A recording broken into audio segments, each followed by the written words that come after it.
حکیم الامت صاحب په هندوستان کې یو ولایت دی د بردوان په نامه. په دغه ولایت کې توریان و جتان و توریان ستاسې یو وخت به یاد توریان یې ورته ویل. په دغه کې یو شخص و ده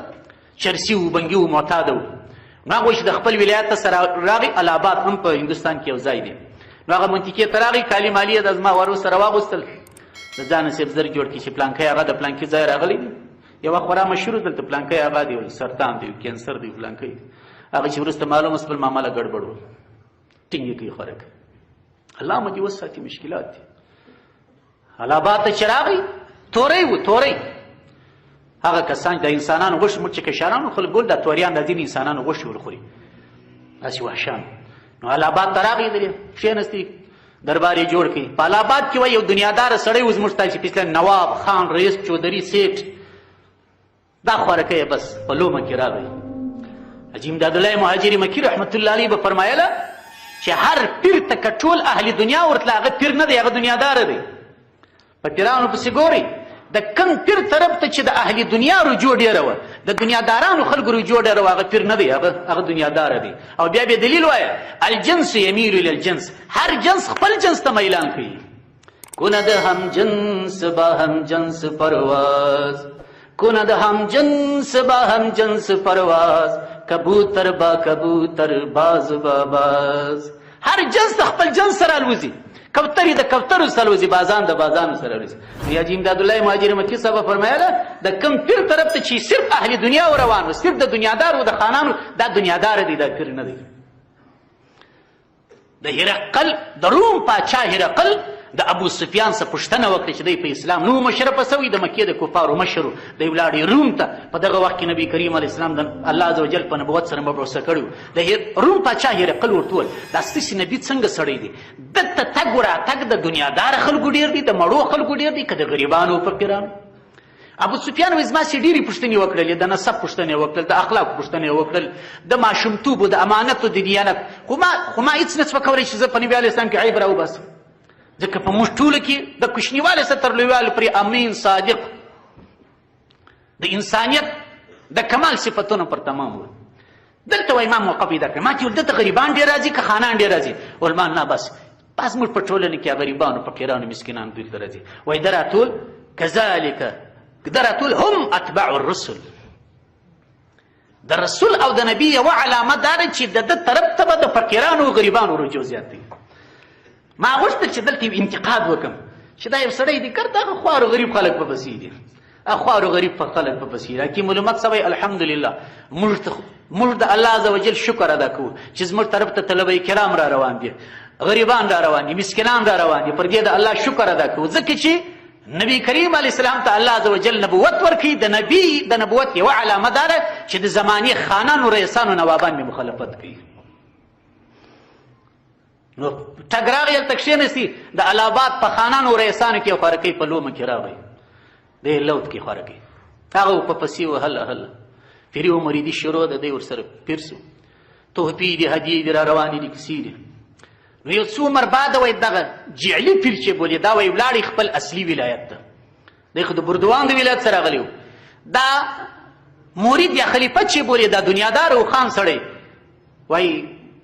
دی هم پسې راغی هغه اصلي ولایت دی خو خپل اصلي وطن ته چل پنچرمیني یې کول هغه ځای ته ولاړ. هلته چې ولاړې وایي دی پسې راغی دی چې پسې راغی هلته پوښتنه وکړي دلته خورا په غټو نومانو یې ځان یې کړ پلانکی پیري طریقت و او دا پوښتنه یې چې وکړه یو بل خان پر پېښ سو هغه چې ویل دلته زما مرشد دی زما پیر دی داسې او نومان یې واخیست هغه ویل دا څه وایي هغه دلته د سړکان په مابینځ کې په کوټونو کې ژوند کوي بدماش شه چرسي معتاد هغه بنګي شه هغه ویل دا څه وایي احتیاط کوه زما پیر دی زما مرشد پرون ستا پیر و مرشد دی زما سر نه خلاصېږي دغه سړی زه پېژنم. دلته په هندوستان کې چا خلک کورونه نه لري د سړکانو په مابینځ کې اوسېږي ډېر خلک دي پر سړک په خیمو کې اوسېږي. دلته ورته یو کوټله کې یو څو بدماشان ناست دي دغه سړی مشر دی ګرد وروا 400 چیلم و بنګي و تاریاکې کار دی برای پر خپل خادم غږ ورکړي چې ورسه پلانکی راولد چې په یو سپک نامه یاد کړي هغه د خدای په خاطر دا مه کوه دا بېعزتي ده زما پیر دی زما مرشد یې باله څه کوي. حکیم الامت صاحب به دي بعضې خلکو عقیدت هم عجیبه عقیدت دی چې یو ځل یو چاته سم سو عجیبه کار دی دا بیا نه ته راوړي. حبک الشیء یعمی و یسمو د انسان محبت چې د یو چا سره شروع سو دا محبت داسې شی دی چې بیا تا ړندوي هم کڼی دي بیا په دغه سړي کې چې هر کوم عیبونه را پیدا شي بیا ته په سترګو نیولو وروره بله زموږ پیر دی ته څه کوې زما استاد دی زما ملا دی ته څه کوې زما خوښ دی نه اوس هم دا کیسې شروع دي والا زموږ خوښ دی زموږ یار دی او د چا سره چې محبت شروع سه هغه بیا سړی کڼوي چې هر څونه منفي صورتونه یا منفي عیبونه خلک پکښې راباسي دی وایي زه نه اورم حکیم الامت سوای په هندوستان کې یوه ښځه وه د بیبي تمیزې په نامه باندې بیبي تمیزه ډېرې دي حیا وایي دا خرابه ښځه وه په هندوستان کې دا شی عام دی هلته باقاعده اډې دي باقاعده هلته سرایونه دي ځکه کفرستان دی دارې حرب دی د بیبي تمیزې په نامه باندې وایي دا خرابه فاحشه ښځه وه نو یو پیر راغی وایي بره خلکو ورویستل چې بس ته توبه وبس الله پاک ته توبه وبس انسان رجوع کړي نو دا راغله هغه د پیر په مخ کې توبه وکړل هغه مرشد هر څوک چې و ښه سړی و هر څوک چې و توبه یې وکړل نو هغوی چې بیا ول د خلکو ورته دا د اوداسه اوبه ته ورکړه دا ستا د اوداسه په اوبو به د اودس وکړي نو هغوی چې پیر صاحب اوبه ورکړل چې ورسه اودس وکړه لمونځ وکړه نو بیبي تمیزې توبه وکړل اودس یې وکړي لمونځ یې وکړي خبره تېره شول کال بعد بیا پیر صاحب راغی دغه علاقې ته نو بیا دا راوغوښتل چې څنګه دی لمونځونه کوې که نه کوې ویل دیول وکړي لمونځونه کوم الحمدلله د کوم رئیس مې چې ستا سره وعده کړې د زه لمونځونه کوم وایي پیر صاحب ورته ویل اودس مودس هم کوې که نه کوې ویل نه بس هغه اودس دی چې تا راکړی دی هغه اودس دی زما اودس بیا نه په شرابو ماتېږي العیاذ بالله نه په زنا نه په فحشه بس پیر صاحب چې هغه اودس راکړی دی بل اودس نشته حکیم الامت څه وایي د دې بعضې خلکو عقیدت چې یو چا ته جوړ سي وایي دا د بیبي تمیزې اودس دی بیا نه ماتېږي بیا که هغه سړی هر څونه د لارې واوړي هر سړی هر څونه د لارې واوړي بیا دوی نه یو څو عمر مخکې موږ دلته یو عالم میلمه راویستی ما په بیان کې ورته وویل ما زموږ ستاسې محبت د الله عز وجل پر دین باندې دی که پر مسیر سیده روان وم انډیوال بیم که پر مسیر سیده روان وي انډیوال مې که د مسجدو د مسلکه سره واوښتلو بیا ما ورته هېڅ نه سلمان فارسي څوک و چې راغی صهیب رومي څوک و چې راغی صحابه کرام چې د مختلفو ساحو سره راغله یو نیم لک ته قریب ورسېدل او دلته سره جمع سول هغه پر مسیر سره جمع سول خبره پر فکر و پر عقیده و پر مسلک باندې ده نو ده ولیا زه خپله ورځم هغه ول زه بیا درته راوغواړم په دا کوډول کې وسیړي بدماش ته زما پیر دی ولیا زه خپله ورځم هغوی چې دی ورغل ته چې ورغې ګوري په کوډل کې ناست دي چلم پروت یې کشت چرسان دي والا چلمان دي ول کېږي وایي بیا مې عقیدت نه سو ځینې خراب څنګه کوې بس اوس کښېوتلي یې ولي نو هغوی چا پیر اکرام وکړي پیر خو هم ورته خړ سو چې هلته زه څنګه شوم دلته څنګه شوم هلته خانقاه وه پیري و مریدي و دلته چرس و بنګې ویل کېږي نو دی یې کښېنوي یو شپه دوې درې چې ورسره وکړل دی مجبور و خواره کوي چې اوس کښېوتلی یم نو څنګه یې کوې 3 ورځې بعد یې وایي رخصت ځینې اخیستي زه به ولاړ سم بس ته ستا سره ملاقات وسو بس انسان دی خطا کېږي نو الله عز وجل ما او تا دواړه اصلاح کړي وایي پیر صاحب ورته ویل ځم در سره ځم داسې نه کېږي زه یم زما ورور دی تا به د ریل ګاډۍ تر سټېشن و تر اډې پورې ورسو بیا به موږ در سره راسو دا ستا بې احترامي ده ته دغه ځای راغلی هول سید نو پیر خبره وکړه څوک یې ردی استاد خبره وکړه څوک یې ردی نو هله روانس په هر مزل کې کوي دې سړي فکر وکړي بله ناولده لار ده پر کومه لار چې دی د پیر دربار ته راغلی و هغه لار نه ده لار ناولده ده نو پر خپل مرشد یې غږ وکړي چې حضرت دا لار ماته ناولده معلومېږي اوږده م سول دا لار هغه ویل بس دلته نږدې راګرځو بلا مشکل نشته ځنګل کې دننه کړي دی یو ښه ګڼې درختې چې رالې چې نه انسانان و نه حیوانات و هېڅ یو نه وه نو باره یې راوګرځول ودرېږه دلته څه چې ول په جیب کې در سره دی هغه کښېږدي خبره مې چې شوه د دنیا پر محبت وه د دنیا حب انچا دی هغه په جیب کې راوکړه تر تس قربان دی ول کمیس وکړ هغه کمیس هم ورته وکړه نو ورور ته ویل چې وار یې پر کوه هغه ول د الله په خاطر ما مه وژنه زه بیخي د لرې ځایه ستا په عقیدت راغلی یم دا څنګه ظلم ما سره کوي ول نه نصیحت زموږ راز تا ته افشا سو که ته ولاړ شې هلته ته زموږ خبره کوې زموږ ټول ترتیب هلته راخرابوې هغه قرآنونه او طلاقونه ورته واخیستل چې نه دې راز افشا کوم او طلاق در سره کوم او چې ولاړ شم تر دغه ډېرې پیسې در کوم ول نور دې پرېږدم نه هغه ظالمانو وارې پر وکړي په شهادت یې ورسه د ځنګله کې شهید کوي الله شی واخیستې په څا کې واچوي خبره ختمه سول دی ولاړه خپل چرسو بنګې ولي چوپان راځي په ځنګله کې میږي ګوري څا ته درېږي د څا څخه بوی راپورته کېږي هغه چې چوپان ورښته سو هر څنګه طریقه چې وه سړی راپورته کړي لاښه راپورته کړي پولیس خبر سول خو هندوستان هر وخت په ترتیب راغلی دي پولیس یې خبر کړل جنایي راغله امنیت راغی چې ویې کتل سړی نو مړ پروت یې څنګه معلومه جیب چې وکتې په جیب کې سپین کاغذ دی کشف امنیت په پولیس ته به دونه شی په لاس ورکړه بیا پته خپله کار کوي کاغذ چې وکړي به د کاغذ څه بله کار پته روان سو هله راغی چرسی و بنګي گرفتار سو ټینګې کې څنګه معامله ده بول ولا داسې معامله و بس خدای پاک وشپوي ول خدای پاک وشرمولو دا دې مړ وکړي ما ورور مړ کړي دلته مې ور واچو بس هلته دا نه و چې د شیګ روانه ده هغه م راواخېستې دی په اصطلاح مړې کې په تور پرچې جوړې په دار باندې وزرو دغه یې نتیجه سوه د دنیا ده دغه نتیجه سم چې کار پر مسیر نه په 2 نمبر کې ملایمه ده پر 2 نمبر ده خطابت مې پر 2 نمبر دی مقصد مې د الله رضا نه دی بیا دغه نتیجه راځي نو ما فکر دا وکړي چې دا موضوع به بس کباله پرېږدو دا څه کیسه تفسیر اخیستې نه مګر یا د قتل سبب که تاسې ولاړ شي د دنیا حب دی بل شی نه دی د اختطاف سبب د دنیا حب دی حتی د خپل اقرباو سره تعلقات د دنیا حب دی کوزدې ودونه به میندلي واده وسي کوزده وسي ښه دواوې پر وسي ملا صاحب 3 4 دواوې پر وکړي قریبان سي لیکن 5مه ورځ بعد سره خوابدي ولې سره خوابدي یاست ما دا مناسبت غوښتي درانه کړي د هغه مناسبت غوښتي ما ورنه کړي پر کالو یې سره خوابدي د زرو پر ګوتمۍ سره خوابدي ولې خوابدي زوم خوابدي تندې زړیږي ماته موټر نه کیرا ماته موټرسکل نه کیرا نو موټرسکل چې د دنیا سول کنه سول موټر چې سو دنیا سول کنه سول د الله په خاطر حب دنیا تباہی ده تباہی نو الله عز وجل څه فرمایي ارجعي الى ربك بس راسه د خپل رب طرف ته راوګرځه راضیه فادخلي في عبادي چیرې ولاړه ارجعي الى ربك راضیه مرضیه په داسې حال کې خپل رب ته راسه چې ته د رب سره راځي رب ستا سره راځي علماو لیکلي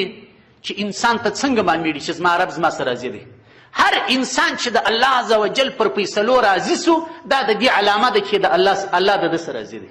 موږ تاسو په هر حال کې د الله سره راضي نو موږ خو راضي څوک د الله څخه پدې که یو چا د الله پر تقدیر اعتراض وکړي العیاذ بالله کفر دی علماو مسله لیکلې ده که پر یو چا غم راغی مصیبت راغی یو دم یې دا خبره وکړي چې خدای تا وزه د دې غم دپاره پیدا کړی بل څوک نشته که چا دغسې خبره وکړه العیاذ بالله دا کفري خبره ده کلمه به وایي نو په داسې حال کې خپل رب ته راوګرځي راضیه چې ستا رب ستا سره راځي مرضیه او ته د خپل رب سره راځي د خپل رب رضا چې شته چې چا پر شرعي احکامو عمل کوي او د الله عز وجل پر فیصلو باندې دی راضي و بس د ده سه الله راضي دی لمونځ د الله فیصله ده کوایه ما ورته په راضي زکات د الله فیصله ده کوایه ما ورته په راضي روژه د الله فیصله ده ما ورته په راضي د هغه رقم شرعي احکام ټول راواخله څوک چې د الله په فیصلو نه راضي پوه چې الله د ده څه نه دی راضي الله د ده څه خفه دی فادخلي في عبادي فادخلي في عبادي ای زما بنده ای اطمینان نیونکې نفس راس خپل رب ته الله به ستا سره راضي ته به د الله سره راضي فادخلي في عبادي زما په بندګانو کې داخل شه دا نکته واورئ د قرآن کریم دغه آیت او ورپسې آیت فادخلي في عبادي زما په بندگانو کې داخل سه وادخلي جنتي بیا زما جنت ته راسه علماو لیکلي دي چې الله عز وجل جنت ته داخلېدل مشروط کړي دي دا یې مقید کړي دي دا یې تړلي دي د نیکو بندگانو په سب کې د داخلېدلو یو ځل به د نیکانو په سب کې داخلېږي بیا به ځې جنت هاخوا ته نه سېتلی معیت الصالحین معیت بزرگان معیت نیکان تر دې لوی نعمت نشته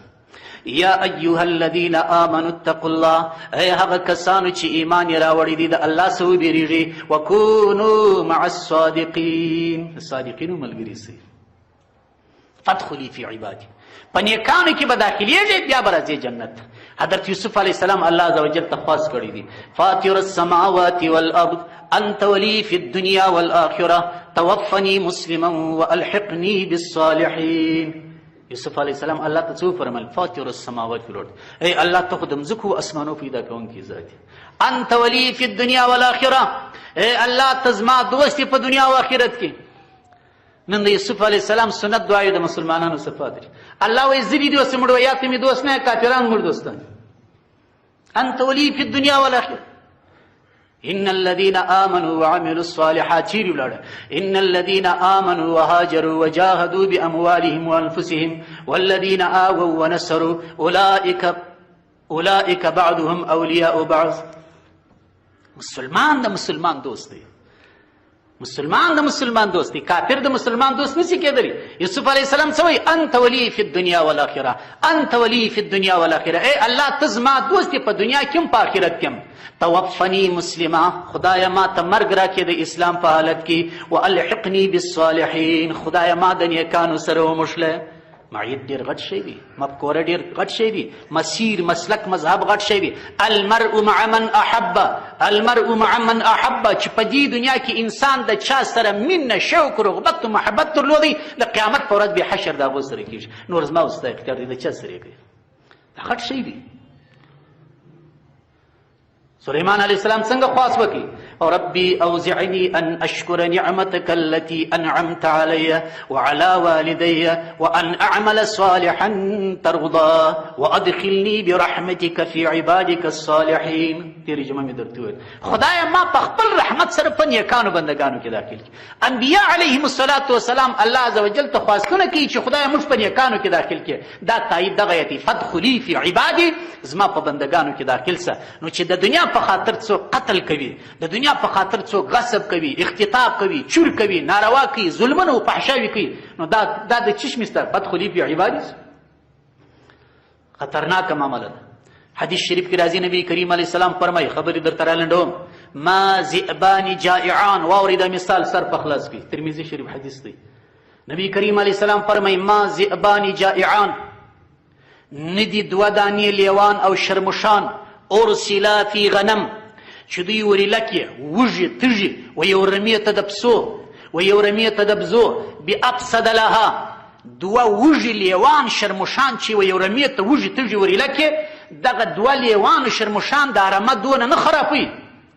بافسد لها دا دونه د ارمه نه خرابوي. من حرص المرء على المال والشرف لدينه، څونه چې یو کس راولاړ شي د دنیا په حب مبتلا شي، د چوکۍ په حب مبتلا شي، د منصب په محبت مبتلا شي، دا د چوکۍ او د مال محبت چې څونه دین ته تاوان رسي، دغه وږي لیوان چې دي د ارمې ته دونه تاوان رسي. تاسې د مالدارو څه پوښتنه وکړئ، د دې سپین ږیرو مشرانو څه پوښتنه وکړئ چې لیوه په رمه کې څونه خرابي جوړوي. لیوه داسې منحوس طبیعت لري شرموش دی چې کله رمې ته ګډ شي صرف د میږي سره څیرې خوري نه، دا وداړه دا وداړه 15 تر 30 پورې دی خالي دا رمې دغه میږي څیرې دی مفسد دی. لیوه داسې نه کوي چې دی راسي اکه د چوپان د بیري د سپي د بیري ډېر دی حیا یو میږ حمله کړه خو ځان ته معامله ده. که چیرې لیوه او شرموش ته اختیار ورکړي دی چې رمې ته راسي دی فساد کوي، دا وداړه دا وداړه آ وداړه دا وداړه خوري نه، بس په اخر کې دا نه حمله کوي یا خوړلې نه خوړلې خو دا رمه سره خراب کوي. دوه وږي لیوانو شرموشان رمې ته دونه تاوان نه رسي څومره چې د انسان حرص مال ته ډیر سي او دغه رقم منصب چوکۍ وي شرف ته وي لیدین د دې دین لره. چوکۍ ملکونه خرابوي. تاسې وګورئ زموږ دسمل څنګه بیروبار دی، څونه در بدر یو ورځ پر ورځ موږ پر تنزل باندې رواني. والله زه تاسې ته ارجمه وایم، والله درته وایم چې زموږ تر زړه اوس پر ځای د دې چې اوښکې ولاړ شي وینې ولاړ شي.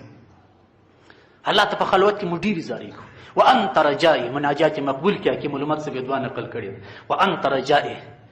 هغه دعا د نبی کریم علیه السلام فرمای وانت رجائي، خدای نو زما د هر طرف څه امید قطع دی. وانت رجائي نن د افغانانو دغه دعا ده وانت رجاؤنا، ای الله زموږ امید صرف ته. دا حالات د مشکل د خاصه او اسانی ته الله بوزه، دا حالات د غم د خاصه خوشحالي ته بوزه، دا حالات د خرابۍ د خاصه آبادی ته بوزه. دا څه تورې شپه ده، څه تورې شپه ده. خبر پر چی روان چیرې ولاړ. حدیث شریف دونه د دنیا محبت د انسان خانه خرابوي، د انسان دین خرابوي. او الته ګورئ انتیکه دا ده چې ما و تا دلته څونه حق لرو او زورونه څونه ورته وهو. یو حدیث شریف کې راځي، ترمذی شریف حدیث دی. نبی کریم علیه السلام فرمایي لیس لابن آدم حق فی سوى هذه الخصال، انسان په دې دنیا کې فقط د درو شانو حق لري، افات نه لري. ليس لابن آدم حق في سوى هذه الخصال یا في سوى الخصال، انسان فقط د درو شانو حق لري، افات نست. بیت یسکنه، ته دلته حق د داسې کور لري چې ته پکې اوسېږې. 2 منزله او 3 منزله د پوخ بلډین حق نه لري. یسکنه یې ولې دي د خاور په کور کې موته اوسېدلی سو. دا زاید کارونه دي چې کوي. یو صحابي د زکندن وختو په ژړا دی، ژړا یې نه ګیرېږي، ژاړي. نور صحابه راځي عیادت ته پوښتنې ته چې حضرت ته ژاړې ولې؟ ته خو هغه صحابي چې د نبی کریم علیه السلام سره تا په غزواتو کې شرکت کړی دی، او کوم صحابه و چې د رسول الله معیت شرکت کړی د هغوی دپاره جنت واجب دی، ته ژاړې پر څه شي؟ د ول ما دا حالت نه ژړی چې زما دا الله عز وجل ته دا امید زما آینده به خرابوي. ما بل حالت جړي، ما دغه حالت جړي چې یو زمانه هغه وختو چې حضرت عثمان ابن مزعون رضی الله عنه په شهادت باندې ورسېدي په یو غزا کې، مردی د غزا څخه راوړي دلته مو پرېیستی. موږ دومره کفن نه درلودی چې دته سر ته نوکه کفن ورکو، یو ټوکر یو پټو موږ درلودی چې د سر پر خوا به مو ورواچوي، پښې به یې لڅې پاتې سولې چې د پښو پر خوا به مو ورواچوي، د سر خوا به یې لڅه پاتې سوه. موږ راغلو رسول الله ته چې یا رسول الله کفن نسته، شهید ته چیش ورکړي، یو ټوکر خو غواړي که نه غواړي؟ وایي نبي کریم علیه السلام وفرمیل پروا نه کوي، ټوکر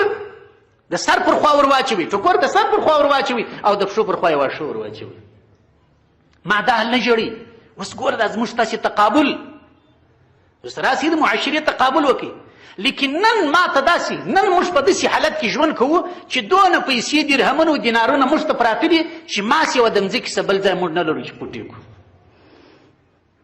نن موږ پر دغه ژاړو چې خدای درهمونه پیدا کړي، دینارونه پیدا کړي، پیسې پیدا کړي. صحابه پر دغه ژړل چې خدای پاکه دا څونه دنیا ده، دا څنګه کیسه ده. نن موږ دومره ځای نه لرو بیا خاورې چې دا پیسې پټې کړو. دوه مطلب علماو د دې حدیث شریف رایستلي، قول رایستلي. یو مطلب یې دا دی چې دا پیسې موږ بل ځای نه لرو، په تاخچو کې نه پټېږي، په صندوقانو کې نه پټېږي، دا بیا دغه نه پټېږي چې موږ یې خاوره تور شوک په ځمکه کې پټ کړو. بل مطلب یې دا دی چې نن دا پیسې بل مصرف نه لري، یو مخ پر تعمیرانو مصرفي، لکه په موږ چې دا بلا سوې ده. اوس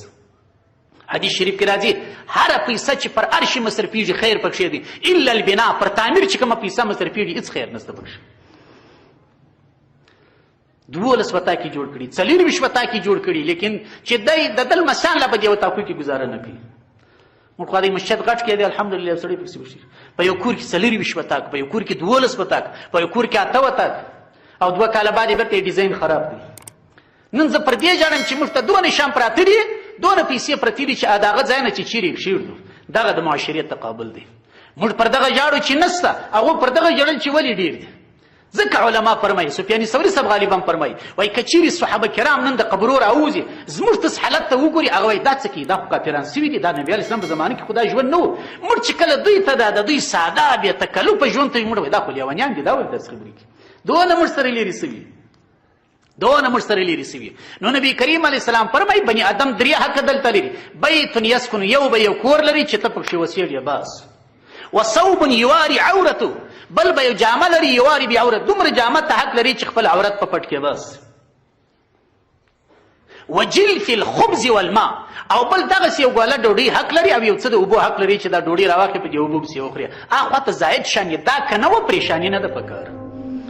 دا که نه و پریشاني نه ده پکار. نن موږ تاسې هر یو دغه فکر جوړ کړي چې دغه در په پیدا کوو او داسې ترتیب و سیستم به جوړوم، بیا اختطاف هم ورته کوم، رشوت هم ورته اخلم، غصب هم ورته کوم، قتل هم کوم، غلا هم کوم. گفت چشم تنگ دنیادار را، گفت چشم تنگ دنیادار را، یا قناعت پر کند یا خاک گور. د دنیادارانو دا تنگ نظر، دا تنگ سترګې، دا تنگ فکر دوه شانډه کولی سي، یا خو دا چې قناعت وکړي، یا خاک ګور، یا دا چې د ګور خاورو ته ولاړ سي، بل شی نسي مړوی. لو کان لابن آدم وادي من ذهب، نبي کریم علیه السلام فرمایي که انسان ته یوه واله د سرو زر ورکړي، 2 ولې د سرو زر ورکړي، لبتغى ثالثا، وایي درېیمه راکړه، درېیمه راکړه.